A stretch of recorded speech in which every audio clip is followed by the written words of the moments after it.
How you doing, family? First, forgive my hair.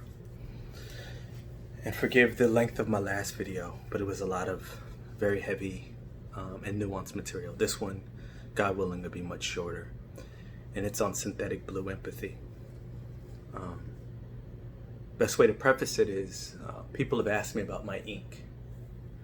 These clarifying questions lead to chalk outlines. So what is our clarifying question? Why are we just now seeing police chiefs and officers protesting with the community? Where's that energy been in the past? Why now? Like we take, for example, the Breonna Taylor case. With Breonna Taylor, it looked bad within a week or so of the information coming out. But we can say, all right, well, we can give law enforcement a brief respite on that one because they needed to wait till all the details came out.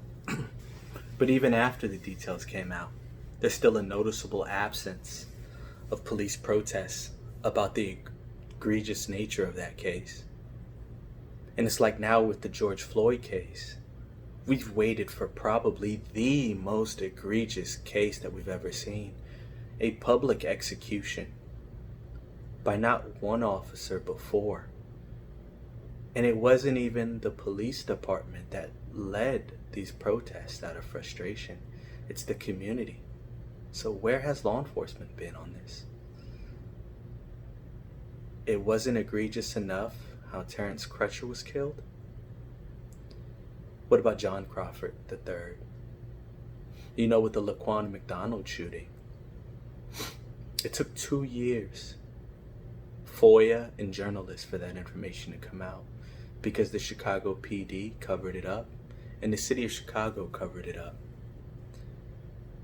It's as though we have to wait for a case where there's limited, if not no, wiggle room for police to say that, nah, this is bad, this is messed up. And the issue is, the reason behind this, the answer behind why we're protesting now, is because there's a failure in police culture. Police culture has this us versus them mentality. You've read about this killology mindset that's been taught to some of the Minnesota or Minneapolis police officers. That's the problem. People act as though they go to war every day in the communities that they're serving. It's not us versus them. We're not occupying our communities. It's not an occupation. We're serving our communities. I remember being told that I was too black to be blue by an officer when I was still on the street. I was too black to be blue. I remember going federal and being told that I should go through some more screening because I'm Muslim. This is the culture that we operate in. I've talked about these issues and written about these issues for years. Many black officers have talked about these issues, but we don't have the platform to really get out to the community to express that we've known that these issues are real. We didn't need to wait for somebody to die to acknowledge these issues.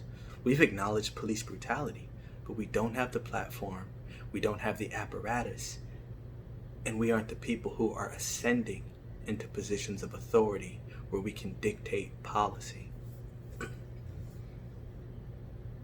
Too black to be blue.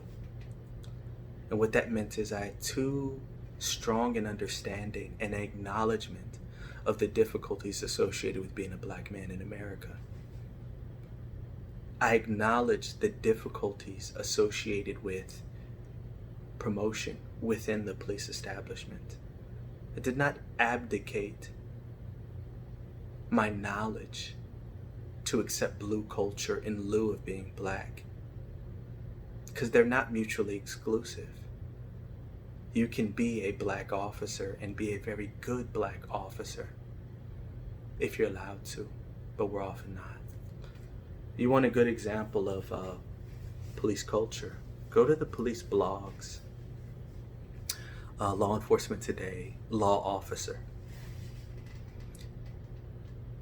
You know, they tried to be objective. Well, say Law Officer tried to be objective and give good information regarding the George Floyd case. And they were harangued by their followers.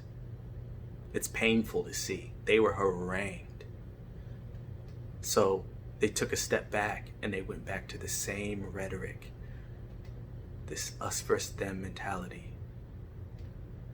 It's never advocacy for the community. It's never accountability as a primary consideration, and it's painful and hard to see.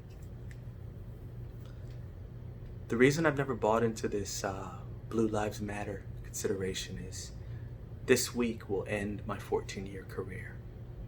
I'm walking away from law enforcement. I can't walk away from being black. I can't retire from being black like you can law enforcement. Even if I could, I wouldn't.